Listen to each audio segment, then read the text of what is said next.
Boxing King Media in association with Box Raw. Delighted to have with me Dev. Sahni, Dev, I've run out of titles. I'm just not sure what you are. I think a lot of people have got titles for me on Twitter which aren't particularly very nice, but we can just go with Dev. How was your holiday? I can see the tan on your face. Is still there? Still there. Magnificent. It's fucking magnificent, mate. I loved it. I absolutely loved my holiday. And yeah, as soon as I got back, it was just like, wow. Now you're going to Poland. Now you're doing this. Now this is the press of this week. So it's been pretty mental. Sometimes you need a holiday after a holiday to just catch up with yourself. I haven't quite had that yet, but hopefully this weekend I can chill a bit. You do like to make comments that tend to grasp an audience. Let me just ask you: is this a tougher fight for Daniel Dubois? Is Alexander Usyk a tougher fight for Dubois than Joe Joyce? Is it a tougher fight? That's such a good question, mate. I'm not sure. I'm not sure that it is. I'm not sure that it is because with Joe Joyce, look, certainly that version of Joe Joyce heading into that, you know, Daniel Dubois hit him. Like, he had all that momentum behind him. He was really going like that. He was the favourite heading into that fight. He thought he was going to knock Joe Joyce out. He found out that he was just punching a wall, right? I would imagine that some of the shots that he landed on Joe Joyce would have more of an effect on Alexander Usyk. That's a hunch, okay? And that's just my opinion based on he's a smaller guy naturally. You know, like Joe Joyce is bigger than Daniel Dubois, right? Like I think he was bigger than him that night as well.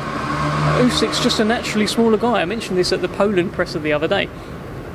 Like, I think naturally there's probably about like 40 pounds between them. Like, when was the last time Daniel Dubois would have been 200 pounds? It's probably about 13 years old. This is a big guy, mate. It's a big guy who hits very, very hard. I think Joe Joyce would have been a tougher fight for Daniel Dubois than Usyk. I think it's very clear what he's got to do against Usyk. He's just got to back himself fearlessly to knock this guy out as quickly as possible. That's it. Might get chinned himself every chance that he does, but he's not afraid of like going out on his shield kind of thing. You can see that in him. Let's see. So let me ask you a different question, a similar question in a different way. Is this a tougher fight for Usyk than Anthony Joshua? Yes. I'll tell you why. Obviously, Queensbury, company man, you know, AJ hater and all of that. I'll tell you why it's tougher. Anthony Joshua at times overthinks it. Right, so Anthony Joshua in the first fight amazingly tried to outbox Alexander Usyk. That's playing chess with a grandmaster, right? It doesn't feel like the right thing to do. Do you think Daniel Dubois will be trying to outbox Alexander Usyk? I think he absolutely knows there is no chance that he's going to outbox Alexander Usyk. But Daniel Dubois backs his power, backs his youth, backs his fearlessness to get him out of there. So I think it's a tougher fight for Usyk than Anthony Joshua, just because of the stage of their career. Anthony Joshua, I'll tell you what, and let me give AJ his props here. The Anthony Joshua that knocked out Dillian Whyte back in, I think it was 2015, poking his tongue out, knocking him out with the uppercut, overcoming a bit of adversity in the fight, that Anthony Joshua would have knocked out Alexander Usyk. I fully believe that. I see that same level of fearlessness from that Anthony Joshua in this Daniel Dubois. What are you saying? I just asked the questions. Keep them coming. I saw a tweet online where someone said if Anthony Yarde had more experience, he would have beaten Kovalev. And referring to that example with Daniel Dubois, that Daniel Dubois just doesn't have enough not championship, but world title level experience. So here's the thing, and I hear that, and I agree. If he'd have had more experience, he wouldn't have, emptied the tank in that round. The camp, they all say that, a more experienced Anthony Yarde would have done the job there. I don't think Anthony Yarde had been through any adversity heading into the Kovalev fight, right? He was unbeaten. I can't remember him taking many shots on the way up at all. I think his best win was Siaklocha, who was a decent European level guy. Daniel Dubois has had a loss. He's boxed Joe Joyce. He's winning against Joe Joyce, by the way. Ultimately lost that fight, obviously. And and he's had the adversity of the last fight as well, going down a few times, getting caught cold, having to box with an injury, still knocking the guy out. So you can talk about the calibre of opposition, but Joe Joyce is a tremendous calibre of opposition in a losing fight. Kevin Lerena, little southpaw fella, right? That's a decent prep to have for Usyk as well, and it's the stuff that he's had to come through as well. I think he's obviously he hasn't, gone 12 rounds multiple times as well. That just hasn't happened normally because he knocks guys out. But what can you do? You got a lot of criticism about your analogy of Tyson Fury and Francis Ngannou, and a question that we have to pose. It's a serious question. Let's ask this question, Reza. Come on. If any other fighter was offered $40 million or pounds, roughly that's what the rumour is, would any fighter in the world say no? I don't think so. I mean, look,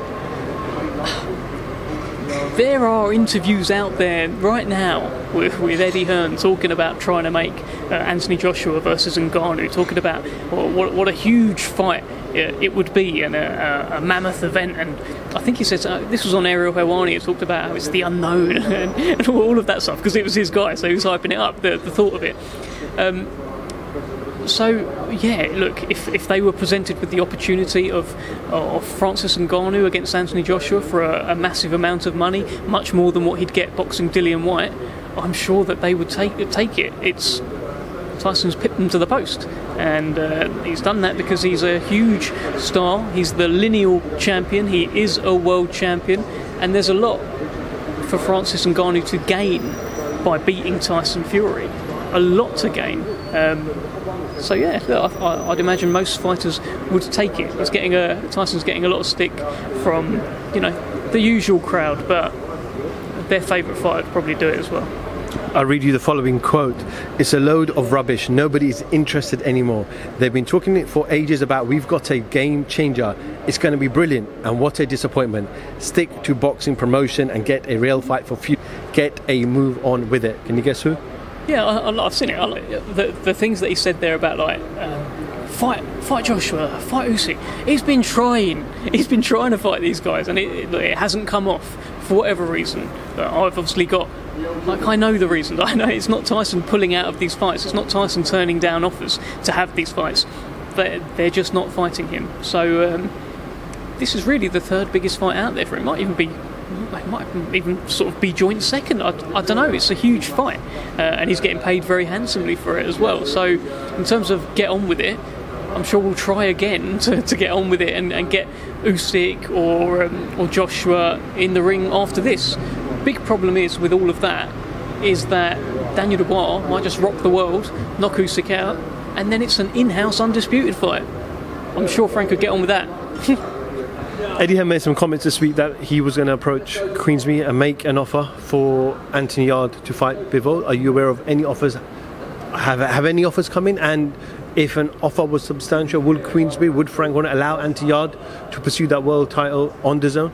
So I can't. Yeah, it's one for him. I can't speak on behalf of it. I think I don't know if an offer's come in. I don't know what would happen in that. I'm just not high enough up the chain. But what I can say, I can speak on Anthony Yarde being he wouldn't turn down any challenge. This is a guy who's just shown his mettle against, for me, the best light heavyweight in the world, the guy that's knocked everyone out, the guy that knocked out Gvozdyk, the guy that is the lineal champion. He's just showed his mettle against him.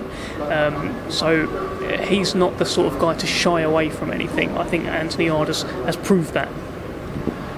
Just finally, Eddie Hearn has also made some very positive remarks about you. He says he likes Dev Sahni, probably because of you're multi-talented. I think Frank Smith doesn't really like you. Is there history? Is there animosity? Is there some sort of beef? We know Frank Smith has done a charity fight before. Maybe rather than Frank and Eddie, it could be Dev Sahni and Frank Smith. Firstly, on the Eddie thing, thanks Eddie. I like me too. On the Frank Smith thing, I don't know.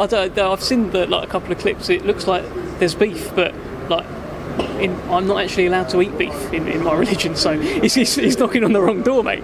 I've got no beef with no one. It's like you're not allowed to eat that, son. So take your beef elsewhere. I'm not eating. Dev, thank you for giving me a few moments, and yeah, Boxing Kick Media will catch up with you very, very soon. Respect. Oh, don't leave me. Oh, he has. Yeah, thanks.